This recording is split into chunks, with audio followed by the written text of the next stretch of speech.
Okay, we'll start Bezrat Hashem the lesson right now. This is chapter 10 in the book of Yinayno shel Moshiach. And in this chapter, what interesting is the writer is going to say that what we've said until now, that was the thought of the Rambam, that the Geula, the redemption, is coming in a very natural way.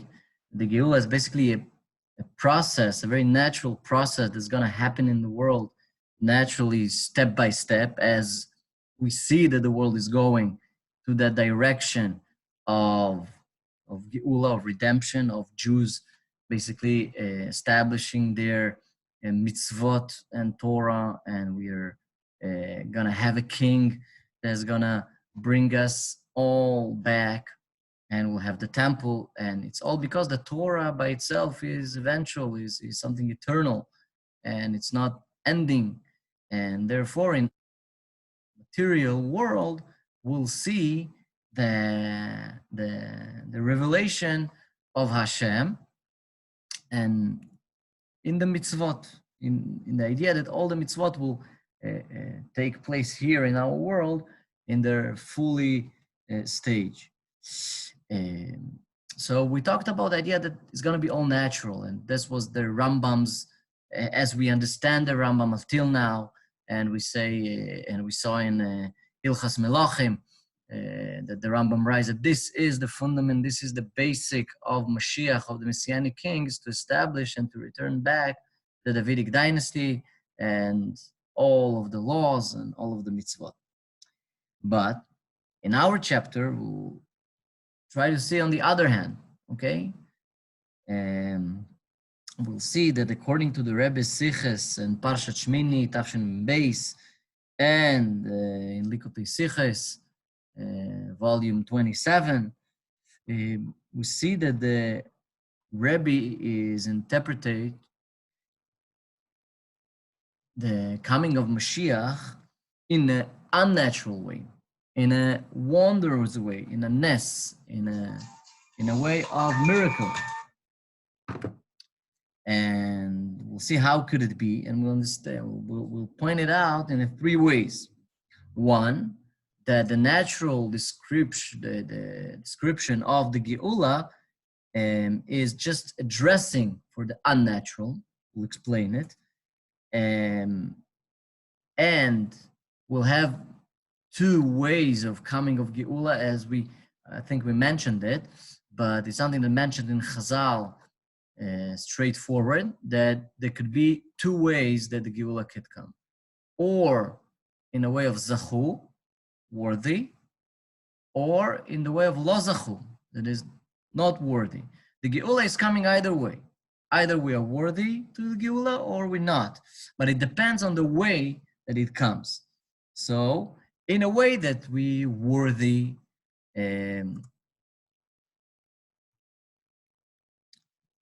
yes, I can. The Siches are Parshat Shmini, Tafshin Mem Beis, and in volume 27 of Likutei Sichot. Those are the Siches. Thank you. So the two ways, the Geula is coming either way. Either we're worthy, either we're not. It just depends on the way that it comes. In the ways that it's Zacho, in the ways that we're worthy, the Geula is in a way of miracle, of wonder. It comes unnaturally. It comes above nature. In a way that we are not worthy, it's coming in a natural way. Okay, this is until such a point that we'll have the natures, we'll have the wonders after steps in a natural way. That's in the way of not worthy. Meaning in the not worthy way, we have levels to go through. But in a way of worthy, we have right away the unnatural regime in the world. And according to those sikhs of the Rebbe, we need to point out that the main thing of the Geula is actually not the natural way, as we explained in length in the previous lessons, but the unnatural way, the wandering way. This is the most perfect way, or maybe this is the thing that we need to wait and to believe in. Expectation in a Jewish tent should be the time of wonders, and we'll explain it. Let's see the Rambam's. That's why I brought the epistle of the Rambam. It's called sometimes the letter to the Yemen Jews. You get a Teiman, or you get a Tchiyat Amitim. And in this again, we'll see that the Rambam by himself talks in the book of laws and the other Chazakah in one way, but in other places it talks a little bit differently.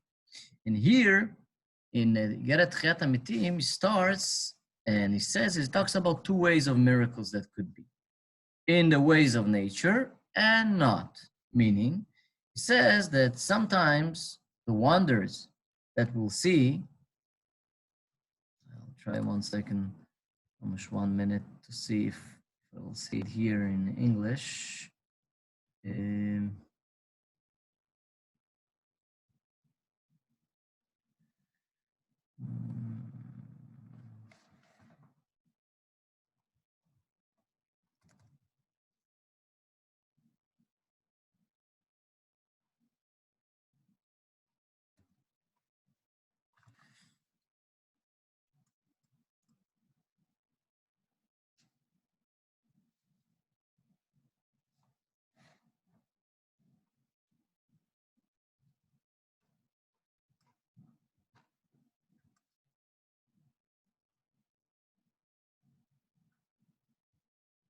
Mm-hmm.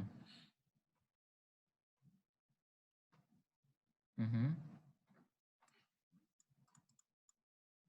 There we go. I'm sorry for the time. Just I want to see it in the.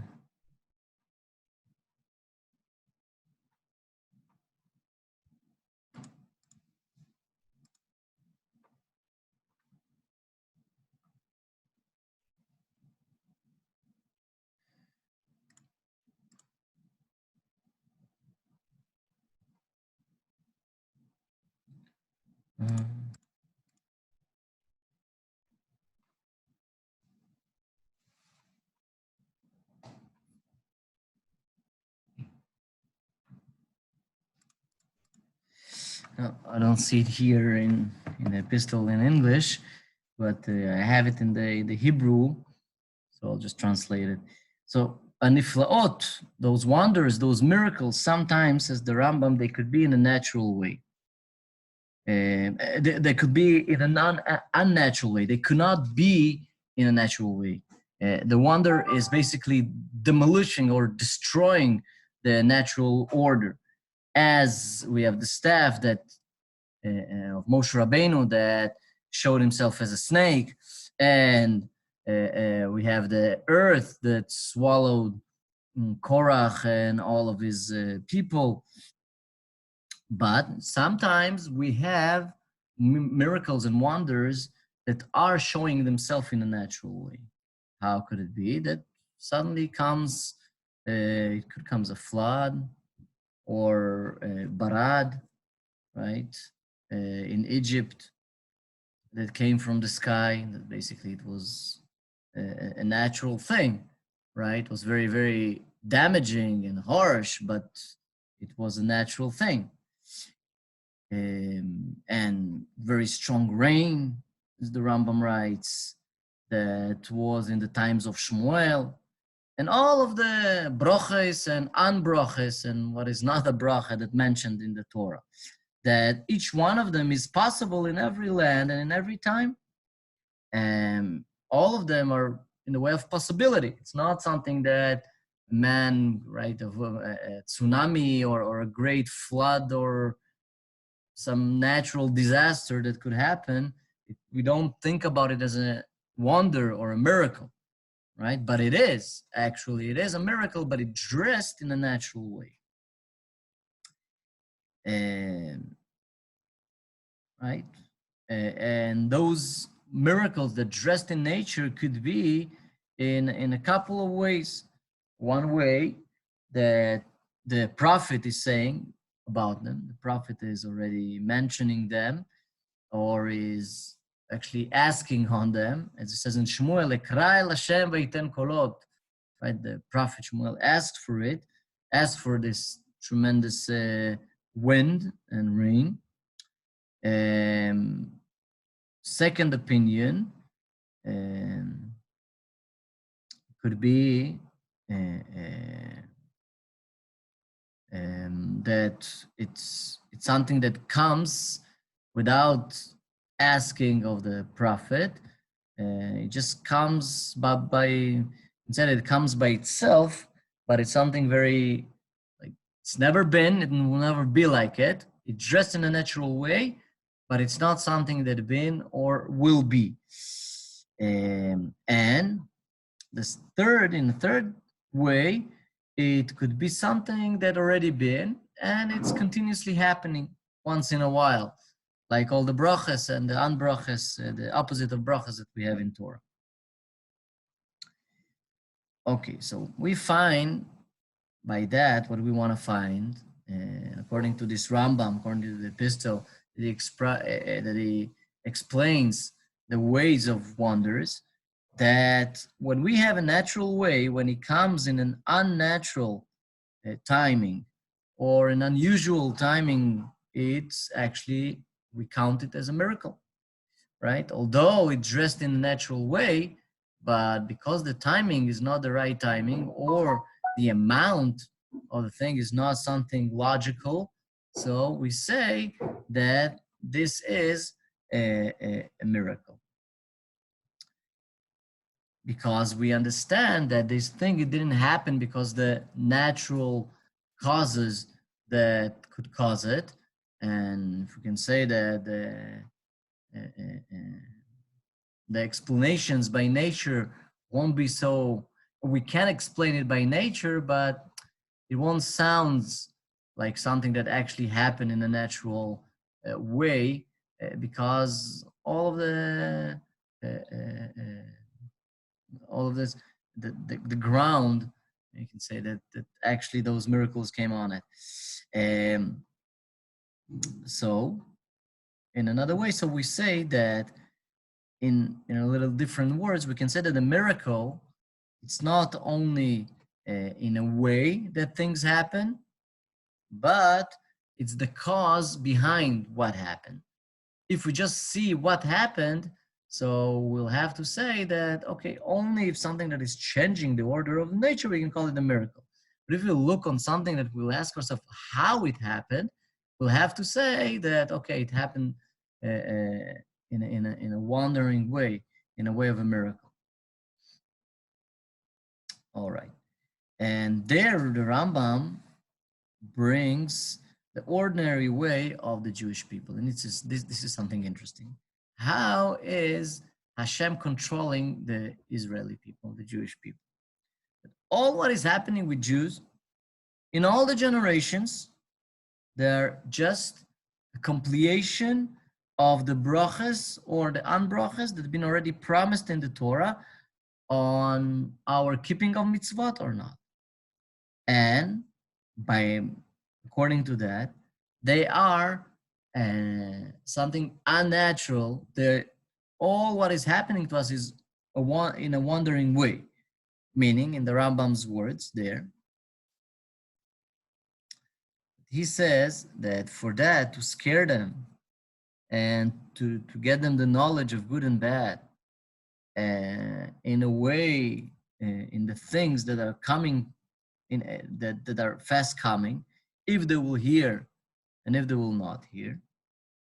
And already mentioned in the Torah that is a continuous wonder. I want to say, says the Rambam, a little bit correct. He wants to correct the fact and to correct the things that we do, that a person can do with his rebelling against Hashem. And as Hashem says, "Vayu becha leot ulemofet ubezeracha adola," that you will be the sign that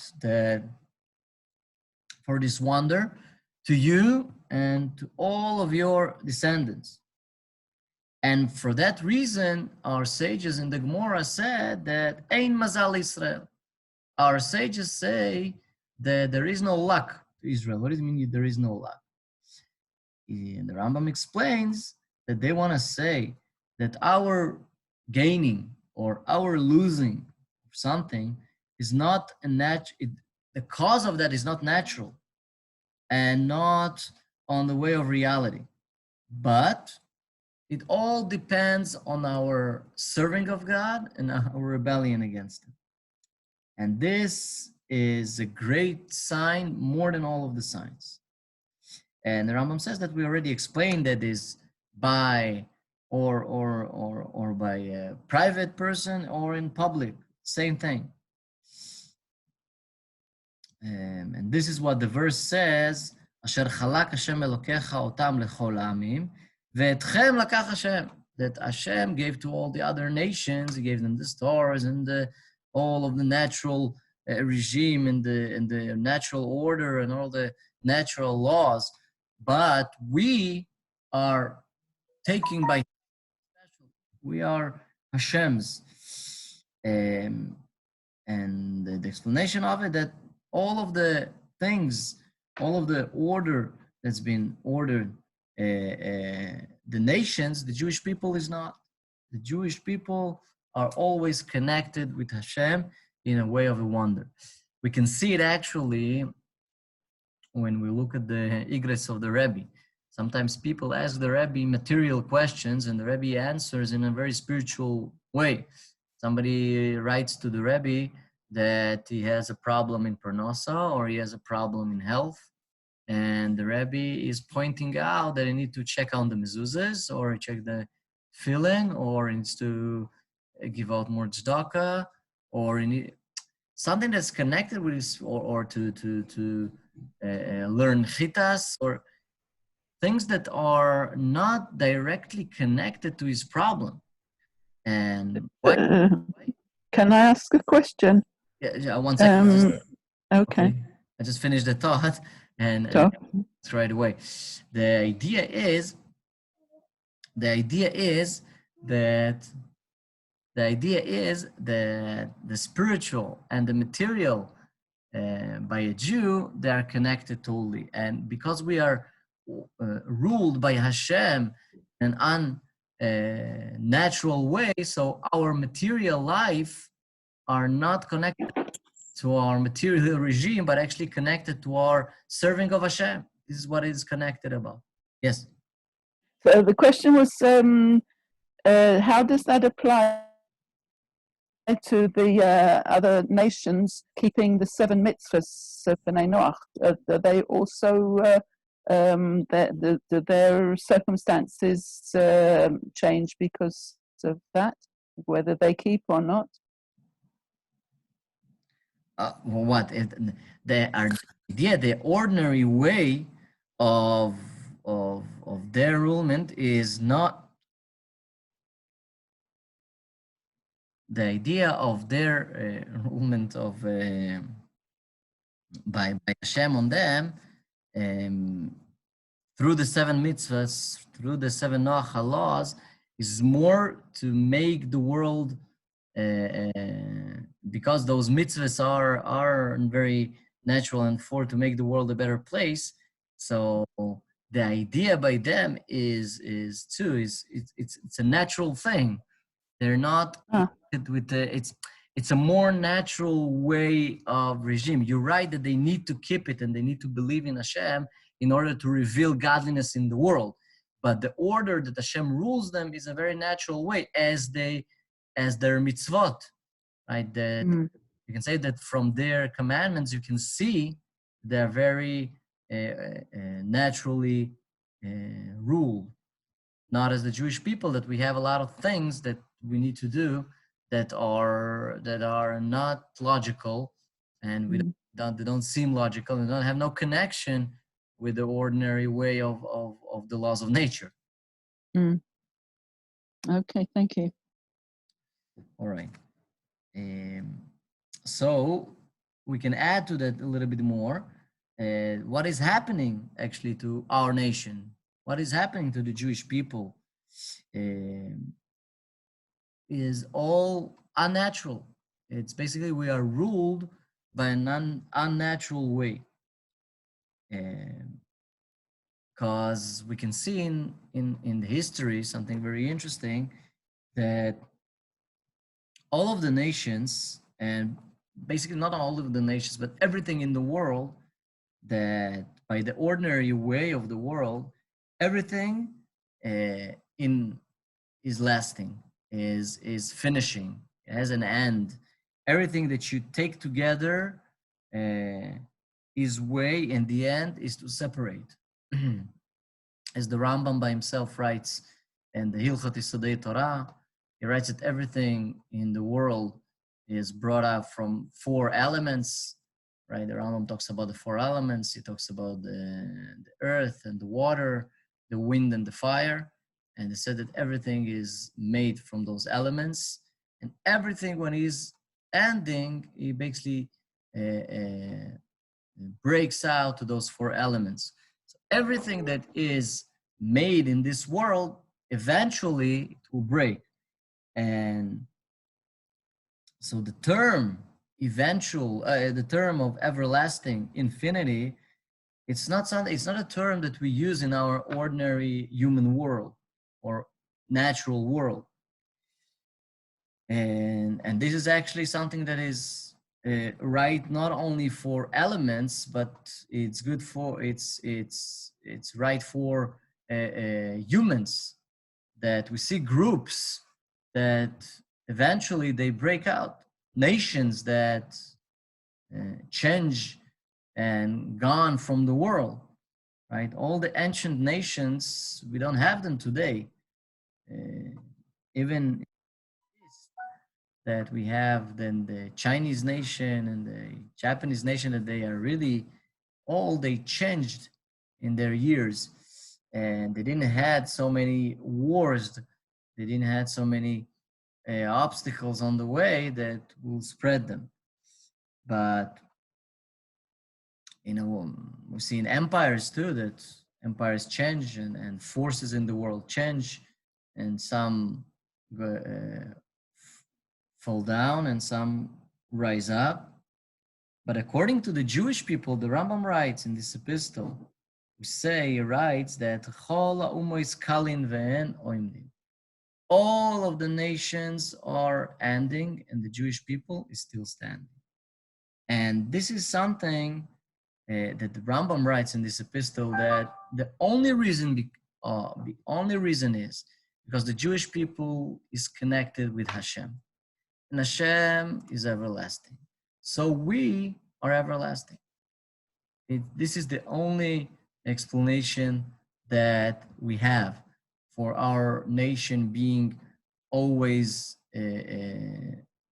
eternal, not ending. We're continuing from generation to generation, from the Egyptian time through the Canaan time, and for the Babylon time, and the Persian time, and the Greece time, and the Roman time, and all what we can think about, and Great Spain, and Europe, and Germany, and until today, right? As the Rebbe Rayatz, when he came to America, he said the first thing that he said, that America is nicht anders, right? He says that America is not different. Nothing is different for a Jew. God is God, a God in Russia, and he's a God, the same God in America, same God in Israel, same God everywhere. And we are, as Jews, we're connected to Hashem, so we're not lasting. We're everlasting. And therefore, we can see that our method of living in the world is miraculous, is wandering, is not something that is occupied by the laws of nature. The laws of nature are only dressing in our life, but they are not controlling our life. It's a big difference. If a guy is controlled by the laws of nature, and he cannot move from those laws of nature. A Jew is always need to know that the forces that are ruling over him, those are forces that are above nature. They are wonders. They are something of a miracle. He lives in a miracle, even though he thinks that he lives in a natural way. He breathes like all the other creatures breathe, and he eats like all the other creature eats. For him, it's only a dressing. What is the essence? The essence that is living in a miracle. And for that, and that will finish, and we'll start Bezrat Hashem at the next lesson. That for all that was like it was a Hagdama, right? We made like an introduction to the idea that actually the coming of Mashiach, the Jewish Mashiach, the Messianic King, is of course something that is not natural, because all of our life is not natural. All of our Jewish life is not natural, meaning that we are ruled by God by himself, not through the natural laws, but it's dressed in a natural way. So we'll see that the coming of Mashiach is a miracle. It's a miraculous way, because it's connected with the Torah and mitzvot and the unnatural way of the Jews being ruled all the time.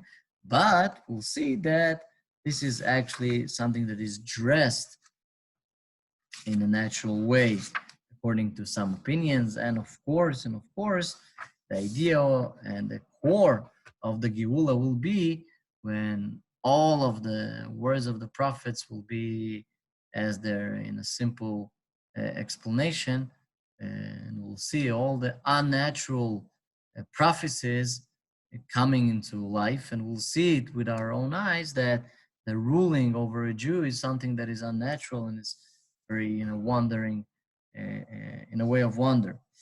So, B'ezrat Hashem, that's what we'll see in the next chapter. In the next lesson, we'll start to speak about it more, how the keeping of the mitzvot of the Jew is actually with a help, with a unnatural help, and so on. So we'll see our life a little bit in a perspective that is not so natural. The idea is here in the material world, but with the powers that are beyond the powers of nature. This is the idea. See you all. Wow. Okay. Yeah. Shukran. Thank you. Yeah. All the best and all good for everybody. B'ezrat Hashem. Thank you very much. All the best. Amen. Kol tov. Toda. All time.